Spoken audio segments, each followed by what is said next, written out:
الحمد لله رب العالمين والعاقبة للمتقين، والصلاة والسلام على خير خلقه محمد وعلى آله وأصحابه أجمعين. أما بعد، فأعوذ بالله من الشيطان الرجيم. بسم الله الرحمن الرحيم. وعهدنا إلى إبراهيم وإسماعيل أن طهرا بيتي للطائفين والعاكفين والركع السجود. وعن عائشة رضي الله تعالى عنها قالت أن النبي صلى الله عليه وسلم كان يعتكف العشر الأواخر من رمضان حتى توفاه الله عز وجل، ثم اعتكف أزواجه بعد. رواه البخاري.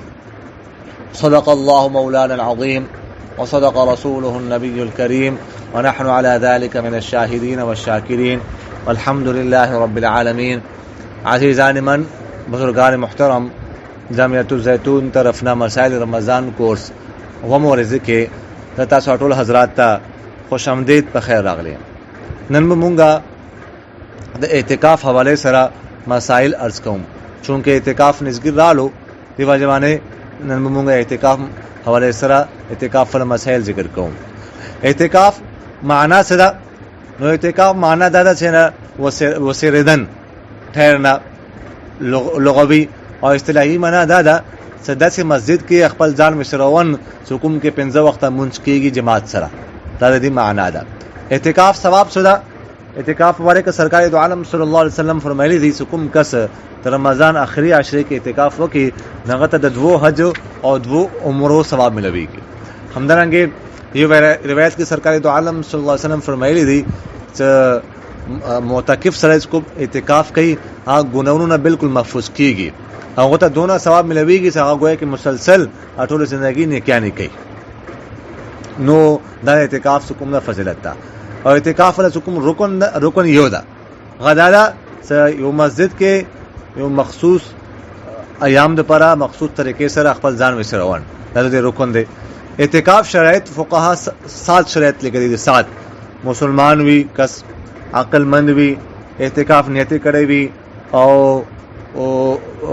مسجد کې خپل ځان وسار کی، او سنت اور واجب اعتکاف کی حکم دا روزہ میں شرط روزہ هم وی، او سړی او خځه حکم دا جنابت نه پاک وی، همدارنګه خځه حکم دا حیض اور نفاس نه پاک وی. دا و شرطونه دي د اعتکاف. اعتکاف له 3 قسمونه دي: واجب اعتکاف، مسنون اعتکاف، مستحب یا نفل اعتکاف. صحیح ده. واجب اعتکاف هغه ده چې یو کس مطلب د منت ومني، نظر ومني، خوا هغه نظر منت مشروط وي، نظر خبرو کې چې یا الله اگر ما فلانکه کار وشو نو زبدون ورزه اعتکاف کوم، یا مشروط نه وي اسی وی شهره زب الله تعالی د پاره مطلب ده دون ورزه اعتکاف کوم. نو کچری دا نظر ومني نو دي تایل شي واجب اعتکاف. دا پر کوون حکم دا ضروری دی. اعتکاف وکي مسجد کې بکینی او روزه به مرسله نیسی. او دویم قسم د اعتکاف لدا مسنون اعتکاف. څنګه د رمضان کوم عشره لس اخري عشره ده لس ورځې د دې کوم اعتکاف ته دا مسنون د دې تفقهه یي سنت علی الکفایه. سنت علی الکفایه مطلب دا چې کچېره یو کلی کې یا همدارنګه کایو شهر وي غټ محله وي مسجد کې کایو قسم کینی، نو دا ټول کسان به کوم ټول علاقې ول خلک ګنا نه بچي. که شریو قسم کې نه نستو دا ټول کلی ولا دا ټول محله ول خلک کوم دا د ترک سنت، یعنی سنت پر خودو ګناګار بوي. او سنت اعتکاف طریقہ دا سکلا شلم رمضان راشي 20 و رمضان نو سورج برستر کې غرزیدونه مخ کې به مسجد ته ناوځي، او سنت دانت په وکي چې الله تعالی رضا ده پاره تر رمضان مبارک اخري عشره مسنون اعتکاف نیت کو. بس نو شلم روزه سورج غرزیدونه مخ کې حکم دا غته نو وطن حکم دا ضروری دي. اټول بهترین حکم اعتکاف دا غو مسجد حرام کې دا ثواب زیاته، بیغنه پات مسجد نبوي، بیغنه پات حکم دا دریم نمبر باندې ثواب مسجد اقصی دا. به هر هغه مسجد هغه کې جمعه منځ کیږي، او بیا محله ولا مسجد حکم دا نه ده. او بل خبردار بس کرونا غادي لسی دی څنګه معتکف ته پاره مستحب دي، او باز کرونا لسی دی څنګه مکروه دي، منع دي، اور بعض کرونده چې ساده حرام دي او بعض کرونده چې ساده مباح دي معتکف ته پره. مونږ بنن هغه مسائل حواله سره گفتگو کوم چې کوم سره اعتکاف انسانونه متی کی. نو فقها لیکلي دي چې معتکف سره صرف ضرورت شرعیه او تبعیه د پاره بار وتل شي، غنه علاوه کوم نه بار نشي وتلای. ضرورت شرعیه مطلب شریعت کوم شیان انسان باندې واجب کړی دي، مثلا جمعې منځ پر بالتلن وغیرہ دې پر بار وتل شي. همدارنګه ضرورت طبيعيه اخته وي څنګه انسان مجبور وي غنه بغیر زندگی نشي ترولای، مثلا متیاز کون پخانه وغیرہ خوراک اسکاک او هغه مسجد کې کولای نشي. درې قسمه ضرورت دي، ضرورت شرعیه، ضرورت طبيعيه او حکم دي نور حکم دي دین علاوه کوم ضرورت نور ضرورت دي انسان ته اچانک ضرورت پیښ شو، مثلا او کور کې څوک وفات شو یا همدارنګه نور څه مشکل پیښ راغلو دې پر بار وځي. نو ضرورت شرعیه طبيعيه ته د پر خبر وتل شي، خو دین علاوه بل ضرورت حاجت ضروریه یعنی حاجت کوم د درې قسمه حکم د فقها لیکلي دي، حاجت شرعیه، حاجت طبيعيه، حاجت ضروریه. نو حاجت شرعیه طبيعيه د پر خبر وتل شي، لیکن حاجت ضروریه د پر حکم د بار نشي وتل. کوزن غسل به اعتکاف متیږي.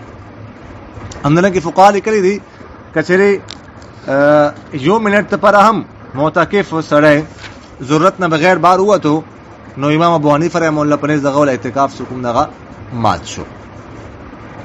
او همدارنګه کایو سره ایر شودنه سزا معتکف هم کنه مسجد نه بار وته، تب هم بیا هم د سره غول اعتکاف ماتيږي.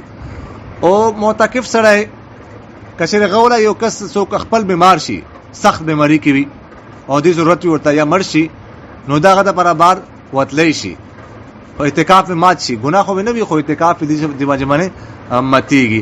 همدارنګه کایو کس مطلب ده مرشي هغه رشتہ دارو کې داغه د غسل د پرازي یا کفن یا جنازه د پرا، نو دا وتلی ګناه خو نه وي، خو اعتکاف ماتيږي.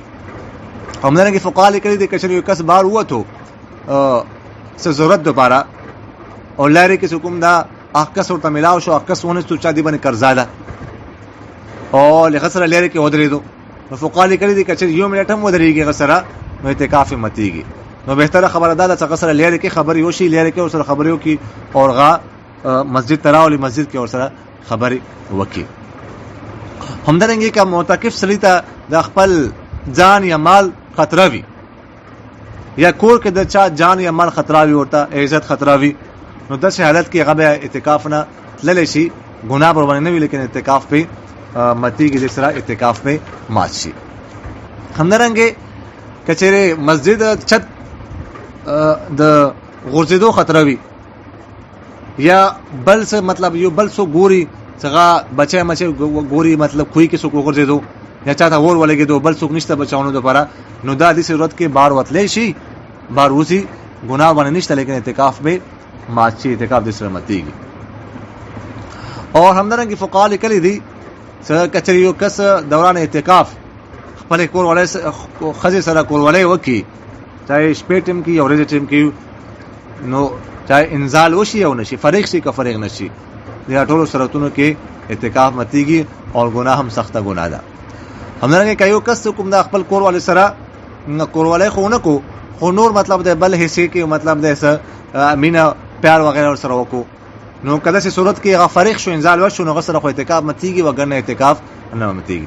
همدارنګه کایو معتکف سړی چا اجنبي خزه باندې نظر واچولو یا همدارنګه غلط خیال ورته راغلو او غسر انزال وشو، نو د سره اعتکاف خو نه ماتيږي. فقها لیکلي دي البته داسې خیالات یا نظر دا بالکل ګناه ده، دین ځان مشکون دا ضروری دي. همدارنګه کایو کې سړی مسجد کې دا اعتکاف په حالت کې دا کچې قول خپل دنه مسجد کې دی او لاس اور مخ کا بار او بسي، نو د سره اعتکاف نه ماتيږي او اعتکاف برقرار ده. او همدارنګه معتکف سړی حکم ده غا څوک چونه دوپاره یا همدارنګه پیسہ وغیرہ صفقونو دوپاره یا کلی کونو دوپاره بار نشي راتلای، دې پر بهتره ده څ کتوکی وغیرہ چي کنه، نو غدا پر ده توکدان کې دی مسجد کې هغه کې دی چي چولې شي بشکا او که پیسه صفه کوي نو سایډ ته د لاړ شي بهر د مه وځي خپې د مسجد کې دننه کېږدي او نور څه کوم نه کې پیسه صفا کوي. همدارنګه که معتکف سره ګرمي سره غوڼو لپاره بار نشي وتلی، همدارنګه سردی ټنډک سره غوڼو لپاره بار نشي وتلی که چې بار روز نو اعتکاف مات شي. همدارنګه معتکف سره څه کوم دا صرف امتیاز لپاره او قضا حاجت لپاره یا غسل جنابت لپاره بار وتلی شي.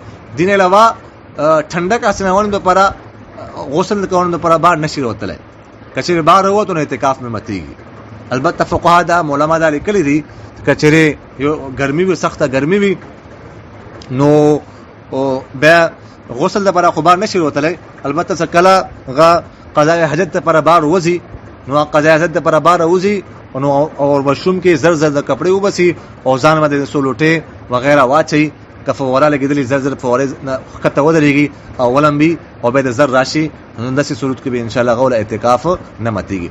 او معتکف سړی څه کوم دا که چېرې هغه کانې پینې تنظام کېدلی شي کور نه څوک کانه پینې ورته راوړي نو بیا خو کانې پینې دپاره بار نشي وتلی. البته که څوک نه وي څه انتظام نه وي نو بیا کانې پینې دپاره هغه کور ته تللی شي، کور نه راوړلی شي.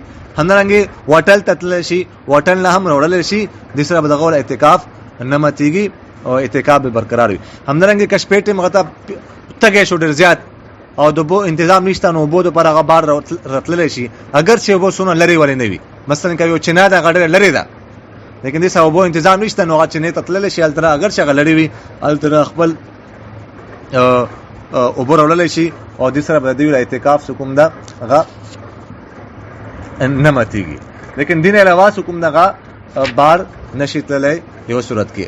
همدارنګه که یو کس کوم دا اعتکاف کې ده لیکن اذان دپاره څوک نشته نو علما لیکلي دي څه اذان دپاره کوم ځای کې اذان کېږي هغه مسجد کې وي نو بیا خو څه حرج نشته، هغه ته خو اذان دپاره هم تللی شي او خوراک څښاک هم هلته کې کولی شي.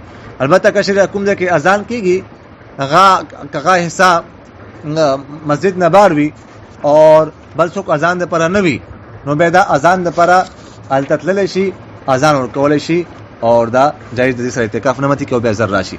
او خدا نخواست که چا وله اعتکاف مات شو نو بیا هغه باندې دې قضا ده، دا به قضا کوي. او قضا صورت دا ده که تاسو ته څنګه عرض وکړو چې مصنون اعتکاف لپاره روژه ضروري ده. که چېرې دا کس رمضان نه پس خو له قضا کوي نو یوه ورځ قضا به کوي، بس یوه ورځ باندې قضا ده. هغه صورت دا ده چې رمضان نه پس ته دا به روژه ونیسي او بیا به لاړ شي هلته مسجد ته او مسجد کې به ټوله ورځ تېره کړي او هلته کې به دغه وله اعتکاف قضا به وکړي. او همدارنګه داسې هم کولی شي چې یاره رمضان کې هم دغه قضا کولی شي. مثلا هغه چا وله اعتکاف مات شو 25 رمضان یا 26 رمضان مات شو یا 24 رمضان مات شو مثال کے طور پر، او دا بعض کې څوک درې څلور ورځې دي که نه نو دې کې روژه خو هسې هم نشي کس روژه خو هسې نشي نو دور د کوم ورځې باقي دي دې کې هم یوه ورځ کوم دغه اعتکاف وله قضا کولی شي، نیت وکړي مسجد کې کښېني ټوله ورځ تېرې کړي نو دې سره به د اعتکاف وله قضا څه کوم ده دا وشي. نو دا مختصرا مونږه څه کوم ده اعتکاف وله مسایل عرض کو او دا د خاص کر مو سړو دپاره دا مسایل عرض کړي دي. نور به انشاءالله ښځو دپاره څه مسایل دی اعتکاف څو طریقې کار دی نو دا به انشاءالله مونږ سبا عرض کوو. الله تعالی د ماته تاسو ته د دین فهم او سمجھ نصیب کړي. اقول قولي هذا استغفر الله لي ولكم ولسائر المسلمين فاستغفروه انه هو الغفور الرحيم. جزاكم الله خيرا احسن الجزاء.